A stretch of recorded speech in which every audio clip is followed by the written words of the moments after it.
मुख्यमंत्री माझी लाडकी बहीण योजनेअंतर्गत जे लाभार्थी महिला आहे त्यांच्यासाठी अत्यंत महत्त्वपूर्ण अपडेट असणार आहे. कारण ई-के-वाय-सी करण्यासाठी काही दिवसच उरले आहेत. 31 डिसेंबर 2025 पूर्वी सर्व लाडक्या बहिणींना ई-के-वाय-सी करायची आहे. म्हणजेच काय, ज्यांना पती किंवा वडील नाहीत अशा लाडक्या बहिणींनी जी पहिली स्टेप आहे ई-के-वाय-सी करण्याची ती करायची आहे. म्हणजेच काय, तुमचा आधार क्रमांक OTP टाकून तुम्ही पात्र आहात करायचं आहे आणि त्यानंतर तुमचे कागदपत्रे जे ऑफलाईन पद्धतीने अंगणवाडी सेविकाताईंना तुम्हाला जमा करायला सांगितले होते, त्याबद्दल परिपत्रक GR सुद्धा आले होते. परंतु लाडक्या बहिणीची एकच तक्रार आहे, ते म्हणजे काय, की ज्यांना पती किंवा वडील नाहीत अशा लाडक्या बहिणींची जे कागदपत्रे आहेत ते अंगणवाडी सेविकाताई जमा करून घेत नाहीत.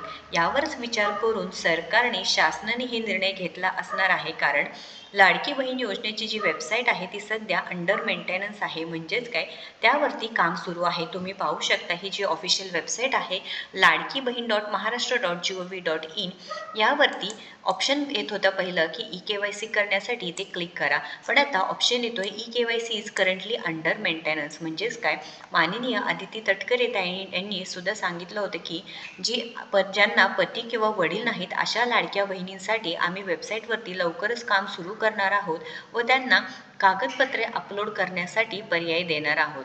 तर लाडकी बहीण योजनेअंतर्गत ज्यांना पती व वडील नाहीत, तुमचे कागदपत्रे तुम्ही अंगणवाडी सेविकाताईंना जमा केले आहेत का नाही नक्कीच सांगायचं आहे. व इथे जर केले नसतील तर सरकारने हा पर्याय लवकरात लवकर उपलब्ध करून द्यायचा आहे, जेणेकरून पात्र लाडक्या बहिणींची ई-के-वाय-सी होईल व सुरळीतपणे त्यांचे हप्ते सुरूच राहणार आहेत. तर लाडक्या बहिणींना 1500 रुपये देऊन सरकार मदत करत आहे. पण ई-के-वाय-सीची प्रक्रियामुळे नक्कीच लाडक्या बहिणींमध्ये गोंधळ सुरू झाला आहे.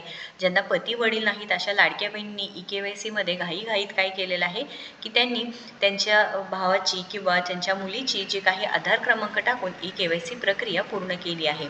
पण आता एडिट ऑप्शनसुद्धा लवकरात लवकर लाडक्या बहिणींना मिळायला पाहिजे, जेणेकरून काय, की ज्यांची ई-के-वाय-सी चुकली आहे, फॉर एक्झाम्पल काय झालं की जिथे होय पाहिजेलं होतं तिथं नाही झालेलं आहे, जिथं नाही पाहिजेलं होतं तिथं होय झालेलं आहे, किंवा ज्यांची कागदपत्रे नव्हते त्यांनी काय केलं, म्हणजे पती व वडील नाही हयात, त्यांना आधार क्रमांकासाठी दुसरं कोणाचे नातेवाईकांचे आधार क्रमांक चुकून टाकले आहेत.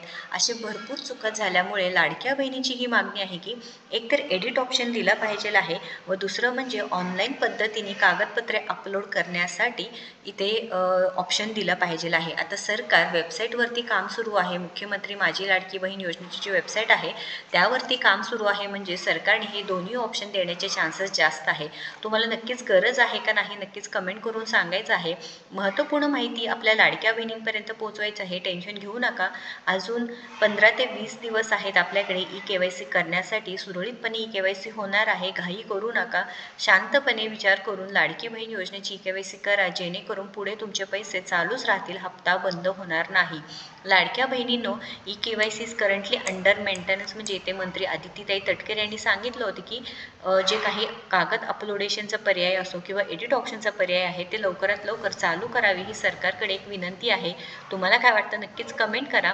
व्हिडिओला जास्तीत जास्त आपल्या लाडक्या बहिणींपर्यंत पोहोचवा आणि अशाच महत्त्वपूर्ण पुढच्या अपडेट्ससाठी आपल्याला फॉलो व सबस्क्राईब करायला विसरू नका. धन्यवाद.